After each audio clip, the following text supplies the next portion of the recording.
Hi అండి, అందరికీ నమస్కారం. Welcome back to my channel. ఈ వీడియోలో ఇప్పుడే అందిన వార్త అండి. ఈ రోజు నుంచి టీటీడీ తిరుమల తిరుపతికి వెళ్ళే వారికి శుభవార్త చెప్పిన చంద్రబాబు.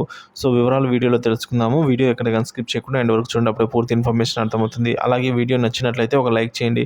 ఇక విషయానికి వచ్చినట్లయితే గతంలో ఎన్నో ఎన్నికలు చూసాం, కానీ ఈసారి ప్రజలు చారిత్రాత్మక తీర్పు ఇచ్చారని, ఇలాంటి విజయాన్ని ఎన్నడూ చూడలేదని ఏపీ ముఖ్యమంత్రి చంద్రబాబు నాయుడు అన్నారు. 93% పైగా విజయం దేశ చరిత్రలో ఎవరికీ రాలేదన్నారు.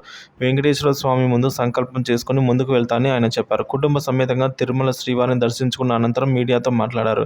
2003లో క్లైమోర్ మైన్స్ పేలుడు సమయంలో వెంకటేశ్వర స్వామి తనను రక్షించారని ఈ సందర్భంగా గుర్తు చేసుకున్నారు. రాష్ట్రానికి సేవ చేయాలనే ఉద్దేశంతోనే స్వామివారు తనకు ప్రాణభిక్ష పెట్టారన్నారు. ఆర్థిక అసమానతలు తొలగించడమే తన ధ్యేయమన్నారు. ఏ పని పేదరికం లేని రాష్ట్రంగా మార్చాలన్నారు. సో ఏపీని పేదరికం లేని రాష్ట్రంగా మార్చాలన్నారండి. సంపదను సృష్టించడం ఎంత ముఖ్యమో అది పేదవారికి అందేలా చేయడం అంతే ముఖ్యమన్నారు. ఇవన్నీ ప్రభుత్వం వల్లే సాధ్యమవుతుందన్నారు.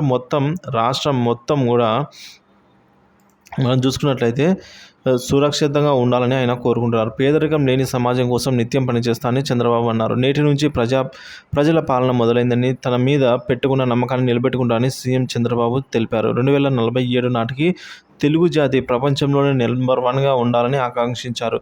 ఏపీని దేశంలోనే మొట్టమొదటి స్థానంలో నిలబెడతానని హామీ ఇచ్చారు.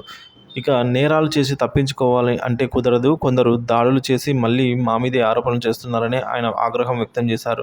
రాజకీయ ముసుగులో నేరాలు చేస్తామంటే కుదరదన్నారు. మంచివారిని కాపాడుకోవాలి, చెడ్డవారిని రక్షించాలన్నారు. తిరుమలలో పెద్ద ఎత్తున అవినీతి చోటు చేసుకుందని, పరిపాలనా ప్రక్షాళనను తిరుమల నుంచే ప్రారంభిస్తానని ముఖ్యమంత్రి వెల్లడించారు. తిరుమల తిరుపతిని అపవిత్రం చేయడం భావం కాదన్నారు.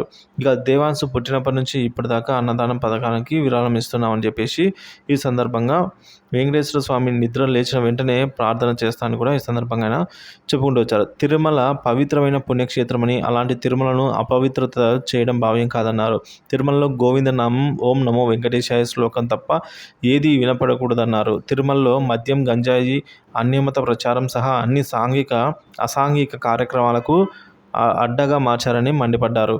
తిరుమల పవిత్రతను నాశనం చేసే ప్రయత్నం చేశారన్నారు. కోర్టు కేసులు, లాబియింగ్ కోసం తిరుమలను వాడుకుంటారా అని ప్రశ్నించిన ఆయన వెంకటేశ్వర స్వామికి అపచారం చేస్తే శిక్ష తప్పదని చెప్పి కూడా ఈ సందర్భంగా ఆయన అయితే స్పష్టం చేశారు. సో ఈ విధంగా ఆయన భక్తులకు సంబంధించి తిరుమలను పునర్వైభవం తీసుకొని వస్తా అని చెప్పి హామీ ఇచ్చారు.